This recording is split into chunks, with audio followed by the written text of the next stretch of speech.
This was me at the end of my calorie deficit, and this was me almost 2 months later. We love to talk about dieting and fat loss, but how about how we maintain those results? So I'm gonna share with you exactly how I've been able to do that, because being at maintenance is so important. It's not just about avoiding weight gain. It's actually one of the healthiest things you can do for your body. When you learn to maintain your results, you rebuild your metabolism after slightly slowing it down after a calorie deficit, get to enjoy more energy for the things that you love, whether that's training or playing with your kids, support healthy hormones and a healthy menstrual cycle. This can lead to things like enhanced libido, better recovery, better sleep, better mood. Plus, you preserve/are able to build muscle mass, amongst tons of other benefits. So if you're a woman who has A, reached their goal weight and just wants to learn to maintain those results, or B, have just finished a fat loss phase, you're gonna take things up to maintenance before you go back into another fat loss phase, I'm going to give you a step-by-step maintenance plan so you can avoid unwanted weight gain and just feel your best. My name is Madeline. I help thousands of women around the world get leaner, stronger, healthier from home with my app Studio Era. Let's get it. Let's get clear even on what maintenance means. Eating at your maintenance calories simply means you are eating exactly enough to maintain your current body weight. No gain, no loss, just maintaining. At the end of a fat loss phase, your body has adapted to a lower intake of food, especially if you have been chronically dieting for months and months and months. So since you have lost weight since the beginning of your fat loss phase, your maintenance calories are going to be slightly lower because your body is smaller. Plus there's been a little bit of metabolic slowdown from increasing activity and lowering calories over time. Let's say, for example, your maintenance calories at the beginning of your fat loss phase were around 2,300 calories. By the end of your calorie deficit, you were eating like 1,700 calories. So your new maintenance calories might be around 2,000, 2,100. The simplest way to figure this out is just to fill in a TDEE calculator, entering in your new body weight and seeing what your new maintenance calories will be. I'll put for free my calculator in the description. So think of your maintenance calories as your new baseline. You're doing your body good, you're giving it what it needs to thrive. Now, what's your plan of attack with your new calorie intake? You have two main options. You can either A, bring your calories right up to your new estimated maintenance level. This option is technically faster and it's gonna help your energy bounce back quickly. You might see a little fluctuation in the scale, but that's completely normal coming from water, from carbohydrates. It's not fat gain. Option B is to slowly creep up your calories like a reverse diet. Something like adding in 100 calories each week or every 2 weeks to slowly come up and find your maintenance. This can feel safer for women who are nervous about eating more, but it does require a little bit more monitoring and it takes a little bit longer to get there. So if you're somebody who's at the end of your deficit and you're feeling it, like maybe your deficit was quite steep or you've been in it for quite some time, this might be too long and require too much patience and your body is really asking for more calories, that it might just be better to shoot up a little faster. And then there's variations between these two. You can go up 100 calories, you can go up 200 calories, but you can go straight up to your new estimated maintenance level and just see how you go from there. So there is no one way or right way to do this. It's kind of completely up to you. However, if you are feeling really flat, like depleted, cravings, or the food noise is really loud,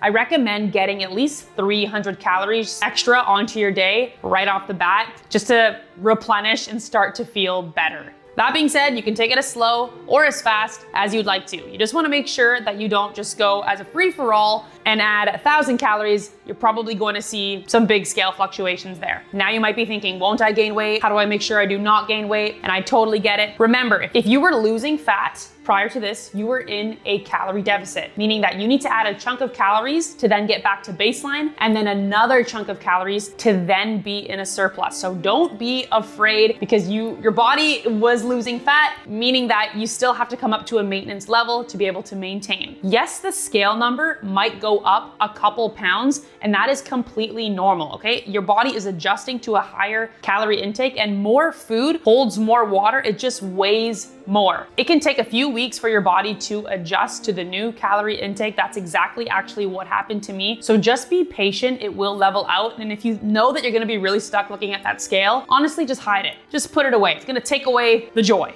Real fat gain happens from eating consistently in a calorie surplus, not maintenance, surplus. not from 1 week of refeeding your body. Let me share what happened with me personally just over 2 months ago when I finished my own calorie deficit. So as soon as I finished, I just stopped tracking for a bit. I'm still not tracking, but when you do it for so long, you're really able to look at something and know roughly what you're having. Now, what I did to increase calories was intuitively, okay, I can have a bit more avocado here. Okay, I'm putting some more olive oil in the pan. More carbohydrates, more fats, just more fuel. Now, initially, probably the first 2-3 weeks, I did not feel as lean, but I knew that it takes some time for your body to adjust. So I really tried to not get in my head and think, oh, I better get back into a deficit, I'm gaining weight, because there's a trust process that needs to happen here. Trusting my body is just more food, because it felt watery. It didn't feel like fat gain. There was almost like some sort of bloating feeling. It wasn't that bad, but I trusted the process. I kept eating the same amount. I didn't track. I just knew that my body was adjusting and I needed to get out of a calorie deficit, because you cannot be in a deficit forever. That has detrimental effects to the body. Now, within a month, I had felt insane amount of energy, all the wateriness kind of gone, everything had kind of leveled out, and I actually felt more defined than at some of the end of my actual calorie deficit, which was super, super cool being, a month later. How long should you stay at maintenance if you're somebody who wants to go into another fat loss phase? If you've just done a 12-week fat loss phase, which is what I typically suggest, I recommend no less than 4 weeks plus at maintenance. And this can be totally dependent on you, but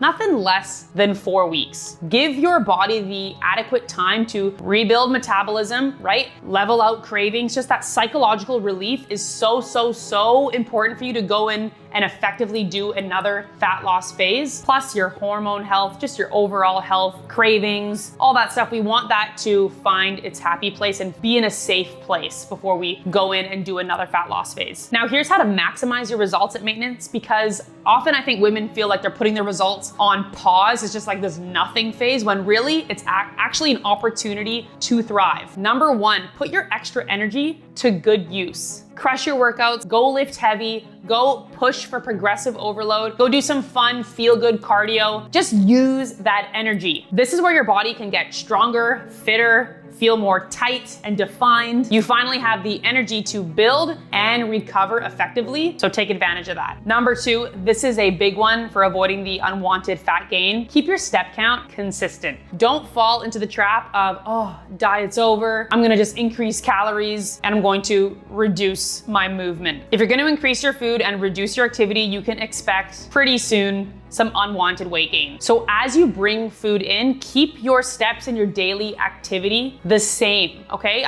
My steps have not changed from my calorie deficit. I like to use that energy and make sure that I am walking the same every single day. Just stay intentionally active. Number three, I suggest you keep your protein target about the same. I still like to eat a gram per pound body weight. My protein intake never really changes. I stay full, I preserve and build muscle mass, and we keep in that toned look. You know what I'm saying? 4, stick to mostly whole foods. It might be really tempting at the end of your calorie deficit to go in and just balls deep into some Oreos, but sis, don't do that. Get your extra calories from real, nutrient-dense food if you want to feel your best. 5, track if you want to. If you feel like you need that accountability just to make sure that you don't start to go overboard, track for even the first 2, 3, 4 weeks. 6, live your life. You've earned it. You've been working hard, now you just get to maintain. Keep the healthy habits that you have created throughout your calorie deficit. Nutrient-dense meals, focusing on foods that keep you full and satisfied for as long as possible, that preserve muscle mass, walking after meals, keeping a step count high. All of these things should technically be habits that we want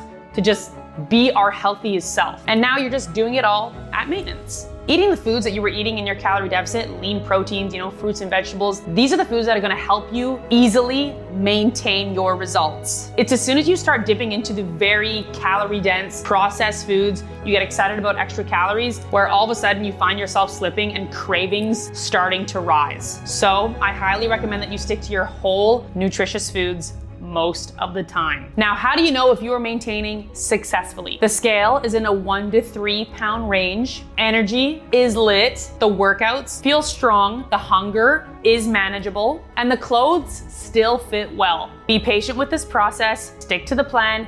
Give your body what it needs, and it will take care of you. I'll see you next time.